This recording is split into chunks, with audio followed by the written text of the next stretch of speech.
What it do, anime crew? Hey man, listen, today I just finished the anime Rama trilogy by watching Cleopatra, Queen of Intercourse, we'll say, and it was pretty damn good. I think it was on a comparable level to 1001 Nights for me, though this one was a lot more explicitly comedic. That was the mission statement of it. It is a comedy, it's absurd, it's janky, it's breaks the fourth wall in a lot of ways, and those are all qualities that were present in 1001 Nights, though weren't emphasized as like the main narrative. There was a little bit more gravitas to it, it was a little bit more serious and concerned with its character arcs, even though they weren't very engaging, to be honest.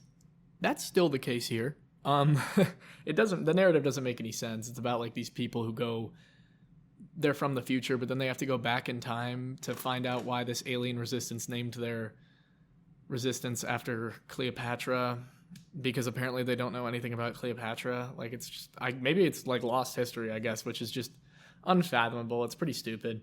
But, yeah, so they have to go back in time and figure out why it's called that. And the reason why it's called that is absurdly simple, especially if you know anything about the story of Cleopatra.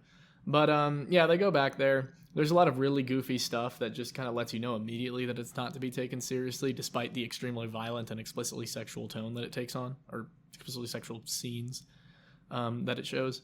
But, like, there's one character who just makes a gun because he knows how to make guns. So he just makes, like, a stainless steel pistol, and then he uses it in a gladiator fight. And they don't think he's a witch. They don't ask him to make another one. They're just like, wow, dude, what a talented gladiator. And it's really goofy. It's really silly.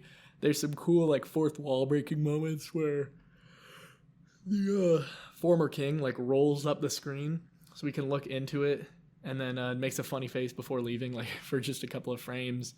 They'll be, like, marching through a desert storm that's super loud, and they'll be like, all right, we have to talk in speech bubbles right now because the storm's too loud. I'm not really doing justice to these jokes, obviously, because I'm delivering them by voice and just a totally monotone nature, but they are legitimately pretty funny. This was the funniest. Well, Belladonna of Sadness never went out of its way to be funny at all. Belladonna of Sadness was like very serious, avant-garde. But this movie was really funny. It was probably pretty problematic, to be honest. I mean, there was definitely some like colorism stuff going on there. At least it seemed to me. I don't know, I'm not the expert on it. I don't want to dwell too much on it, but just like be warned, there might be some of that stuff in there. And once again, the female characters, like usual, just cannot function without getting laid and then falling in love with the guy they get laid to. Every 2 seconds, every single prominent female character just throws every bit of motivation she's had her entire life out the window to fall in love with some random dude who's like kind of an asshole and probably a warlord. And yeah, other than that though, it's pretty damn good. A lot of silly stuff happens. Really, oh my god, the fight scenes, the war scenes. This movie overall just definitely nailed home that the director as well as Tezuka, though actually Tezuka directed 1001 Nights, I believe. But the whole team here that was working on this trilogy has some very interesting directorial idiosyncrasies. Like when the characters make love, a lot of people talk about making love being like becoming one. And, the characters, you'll see their limbs and then they'll wrap around each other and slowly distort into each other. And then you're looking at like half of the body and then the other one comes. It's just like they really literally become indistinguishable and one in like a tangle of human. It's all right. It's pretty good, I guess. When they do the battle scenes, for one thing, let me just get out of the way. The colors, especially the colors of the fire and the water and the sky, absolutely breathtaking, beautiful. Almost every scene here looks like they went out of their way to make it as interesting as possible. They were trying something new with every single scene. And that's why I think that this being an absurdist comedy works better than a more serious and narratively ambitious subject matter like 1001 Nights. I think it works better because they're able to have every scene be entirely different and have it still contribute to this overall tone of absurdity and comedy. And they don't have to worry about the story being particularly interesting because it's not. And I don't even think it's really supposed to be. It's pretty dumb. I will say one of the worst things they did is they put like anime heads on like live action. I couldn't tell if they were like action figures or just straight up actors at times. So it was basically just like normal actors walking around in little Star Trek suits and then like big anime heads on them.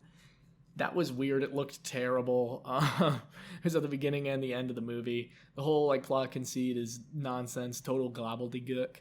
But there were a lot more interesting visual things they've done. Going back to what I was talking about with the motifs, during the battle scenes, it tends to be in these movies like a very dark room, only illuminated by the blue and red. For one thing, they always paint the people blue and paint the people red. Paint the people a lot of different colors. Like, for some fucking reason, Julius Caesar was green in this movie. I don't know why. I don't even think they know why. They just made him green, so it's eek. They just made him green so he'd stand out, I think. But yeah, so it'll be like a completely dark room, and then the only lights will be the curved blades of the sabers, and then like all the sharpest angles on the uniforms and bodies of the warriors fighting. And so it's like this giant brawl in this dark area, only illuminated by the fight, and it's very chaotic. A lot of stuff going on. This one tried maybe even more art styles and experimental approaches than any of the others, though, because Belladonna of Sadness has a pretty consistent aesthetic. 1001 Nights has largely an overarching aesthetic, and it commonly detours from that. This movie barely even has one, because oftentimes at random points in the movie, it'll just go into Charlie Brown art style. It'll go into Looney Tunes art style. We'll start referencing Astro Boy, but then there'll be a bunch of like old political and historical references. It really is all over the place. You go live action. One of the most important events in the movie, Julius Caesar's death, was actually like performed as an in-universe like kabuki show, as like a play, which is interesting. You have those live action bits, you have those pseudo live action bits, even though they look fucking terrible. And you have moments where I think one of the characters was like inspired by the Pink Panther in the way he moved. I don't know if the Pink Panther was even out, actually, now that I'm thinking about it, but he moved like him. It's just all the different characters move in different ways. And then, once again, when you get to the battle scenes, it starts to look absolutely amazing. And you have these like warring like blobs of color and soldiers and doing all this stuff. But then all of a sudden, the next scene, you're looking at Charlie Brown. You're down with Charlie Brown, so it's interesting is basically what I've said. I think I've just paused and said it's interesting like a million times here, because I kind of passed out. I'm not really feeling myself today, to be honest. But geez, again with the chair creak. I'm gonna crack down on these chair creaks, guys. This rant has gone totally off the rails.